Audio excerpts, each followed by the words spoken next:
Hello YouTube, it is your boy B3. Oh, and we're back with another kicking action figure review. Today we're looking at the McFarlane Toys Justice League Endless Winter DC Multiverse Wonder Woman. Admittedly, I haven't read Endless Winter, and normally I would pass on things for stuff I haven't read, but the Jon Stewart and Black Adam were basically just Jon Stewart and Black Adam, which I needed in this scale, and I get a lot of Black Adams, admittedly. And then the Batman and Wonder Woman just had great fits, plus they were on sale for like over 50% off, because no one bought them, I guess, I don't know. But yeah, I just thought she had such a cool outfit, plus I've been wanting more Wonder Women in my collection anyway. Great character, always has been, hopefully always will be. But yeah, let's take a look at Wonder Woman herself. Very cool sculpt, very high detail. McFarlane, say what you will about him, they usually sculpt figures very well. There's oftentimes sculpting inside the joints, which is very nice. She's got nice coloration all over her, really good detail. I really like the figure. Kind of wish this wasn't open like it is. I know it's like that so you can get the sword in and out real easily, which I will show in a sec. Actually, let's just go ahead and show that. No point in waiting till accessories. But then it just kind of looks not correct. You know what I mean? It kind of looks not the best, especially if you have the sword in there.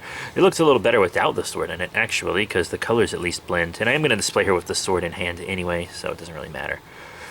Yeah, let's go ahead and just show the accessories since we already got them. We have a nice sword here for Wonder Woman. Real good detail on the hilt.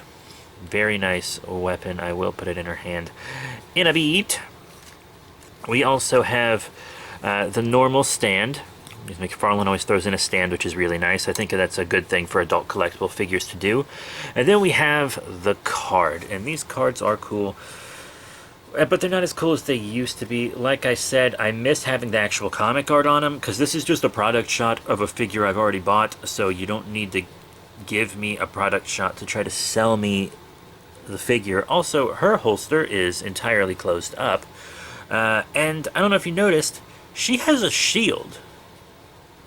So you're giving us a trading card with a product shot of a figure that's better than the one you gave us, because this looks better, and she has an extra accessory that you didn't include. I'm assuming they cut the shield because of the Frost King Build-A-Figure part, which I'll show you in a second, because the Build-A-Figure parts come out of the budget for the individual figures. That's why figures of Build-A-Figure parts often have less accessories and etc. But, like, that's fine. If you're gonna not give us the shield and you want to do a Build-A-Figure instead, maybe don't show us the shield. I don't know. Maybe don't show us what we missed out on. That might be smart. And then here is the torso for the Frost King. The torsos, I don't know if you noticed, in lots of lines of Build-A-Figures, typically come with the female figure. And I think that's because it's the part needed to hold everything together, and they want to make sure you buy the woman because they refuse to just market things to women sometimes. I don't know. But yeah, we're just going to pop all the pieces from the previous reviews right... okay, that's embarrassing. Might have to heat it up a little. But yeah, we are going to review Frost King at some point as well. So yeah, now let's get back to Wonder Woman and talk about her articulation. We got side to side on the head. The braid doesn't seem to hinder that at all. Up and down, bit of a wobble. Uh-oh, I just noticed her joint is out. There we go. That's better. So she's got that kind of... oops, that doesn't want to stay in. I really like these kind of joints, but hopefully that's not an issue down the line. You can't really do that with this arm because it's kind of forced under this cape, so it's really much harder to move, but that does look good. McFarlane just cares about looks mostly, which I guess is fine if you're someone who's just going to have it standing vanilla on the shelf, but I like to pose them up. You got that bicep swivel, you got the double elbow bend, forward and back on the wrist, as well as a rotation. Torso-wise, there's like stuff... what the hell? She's coming apart. Uh-huh. That's not articulation. I thought it was when I first wiggled it earlier, but she's just falling apart. This joint's coming out. This is not even glued in correctly. What is happening here? So no waist or torso or anything then. In and out on the legs, which is hindered by this. Could have just given us cloth or something, but whatever. She's not back hindered as much because she has the soft butt that McFarlane often does. Not much movement there. Double. Ow, knee pinched me. Careful with that. Up and down on the foot. You know, the wobble and toe and everything. And she stands a lot better than a lot of female figures I have because she's got the heel, but it's a full flat on the heel, so she stands much easier than, say, like my Marvel Legends Black Cat, who won't stand for anything. Whack. It's an older Black Cat, like the Amazing Spider-Man 2 wave one, I think, is the one I'm specifically mentioning, because that's always the one I think of when I think of a high heel keeping a figure from standing. And a lot of times I'm like, why do these lady superheroes even have high heels? But with Wonder Woman, it makes more sense culturally with the horseback riding and stuff. Yep.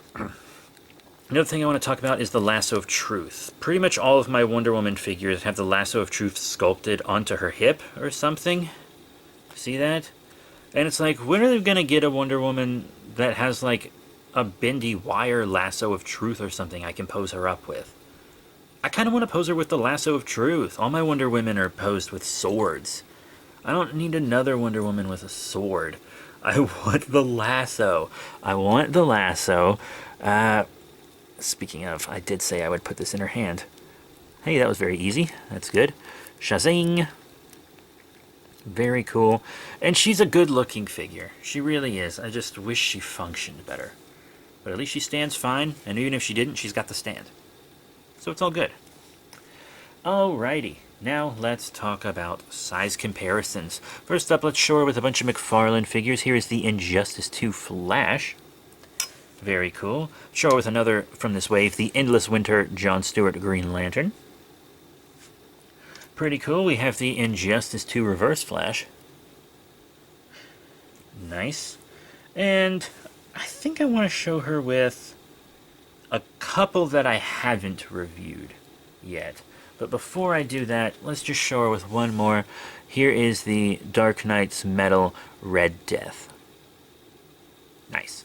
Alright, now I'm going to show her with a couple that I haven't reviewed. First up is another McFarlane, the Injustice 2 Dr. Fate. I'm a huge Dr. Fate fan, so I had to get this. I'm going to have to get the Black Adam one too.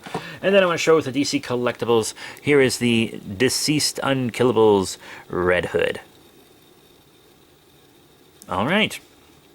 And that is it for Wonder Woman from Justice League Endless Winter and the Frost King Build-A-Figure Wave. I will be reviewing Frost King in the future, so be sure to subscribe and hit that notification bell. Next review will probably be Power Rangers, but I also have more DC, Universal Monsters, Kamen Rider, Ultraman, Power Rangers, Super Sentai, Godzilla.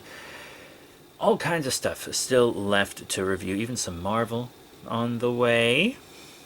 That'll be very fun. Did I mention Super Sentai? I think so. But that's it. Thank you all once again for your support. Please support us on Patreon, and I'll see you all next time.